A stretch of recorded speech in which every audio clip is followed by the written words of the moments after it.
Hey there. So, everybody wants to know how to earn an A on their papers, and that's what I'm going to talk about here, at least for your first paper for me. Let's take a look at a narrative essay that earned an A in an earlier semester. Let's start with the formatting. This paper earned an A for many reasons. Number one, it's formatted perfectly. To format your paper perfectly, you'd want to put last name, page number in the upper right. You want to double space the heading with your name, teacher name, course, and date over to the left. You want to have a creative title, centered. And by creative title, I mean don't call it Essay 1. Give it a title that reflects the content of the paper. The whole paper is written using Times New Roman 12-point font. It's double spaced and every single paragraph is indented, and there's no additional spacing between the paragraphs. So that's what a paper should look like to earn an A. Next, let's talk about the content. This is a narrative essay. A narrative is where you tell your story. You talk about yourself. An intro usually describes the setting and tells us who's involved. If you read this intro, you will find out who's involved in the story, and you'll find out when and where it takes place. Next, the intro ends on a really strong thesis statement. And this is really what you should work on in your paper. You want to put your thesis in that sweet spot. Make your thesis the last sentence of the intro. And the thesis statement, if you don't know, is a sentence that gives the main idea of the paper. In a narrative, it'll tell us who's involved, and it'll hint at what's going to happen without giving away the entire story. So who's involved? I, the storyteller, is speaking in the first person because it's a narrative. Who else is involved?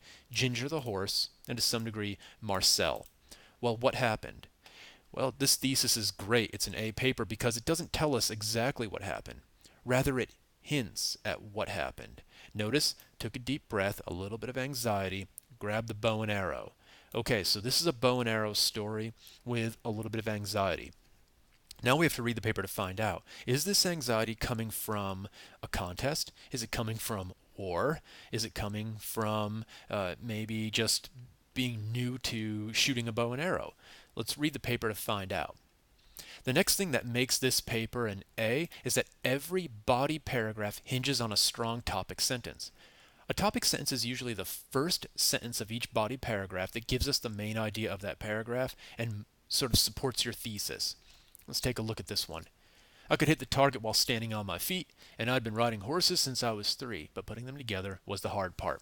So this rising action paragraph is all about sort of her getting her bearings as she puts the two things together, riding horses and shooting a bow and arrow. And notice here that she goes through a handful of failures in this paragraph. So right now we're warming up, just like she's warming up. We then move into our climax. Again, I'm telling you what makes this an A. And here's something that makes this an A, is that the climax is the longest, thickest, most detailed, and most interesting paragraph. This is why we're reading the story. That thesis told us something was going to happen with a bow and arrow. The rising action showed us a bunch of failures. Well, are we reading this story for failures, or are we reading it for something else? We want to know, does she get hurt? Does she win something? Does she give up? What happens? Well, as we read this climax, we have to keep the topic sentence in mind. I clicked my tongue to signal Ginger to start trotting as I slowly but surely pulled the string of the bow back, closed one eye, and stared directly at the target's center. So this is the moment of truth. This shot is different from all of the others.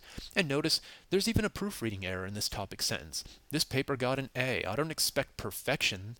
I expect you to do your best and meet certain benchmarks. I understand here and there you guys will have typos and proofreading errors. That's not the end of the world as long as they're not careless and superfluous. This paragraph is thick, it has dialogue, it has thoughts, it has details, and most importantly, it has the main event.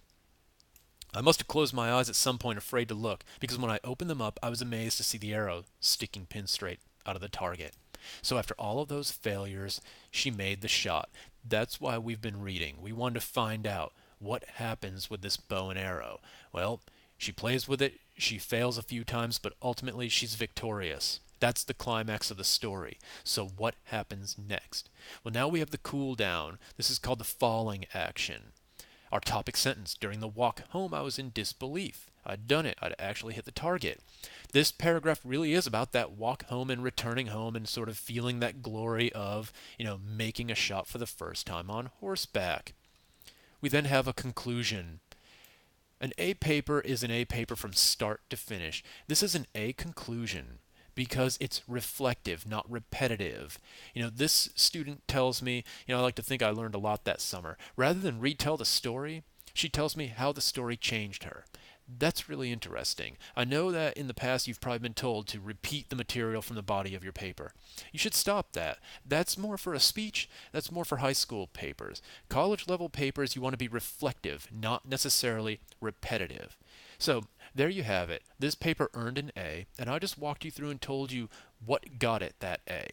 I hope this helps. If you have any questions, feel free to shoot me an email or catch me before or after class.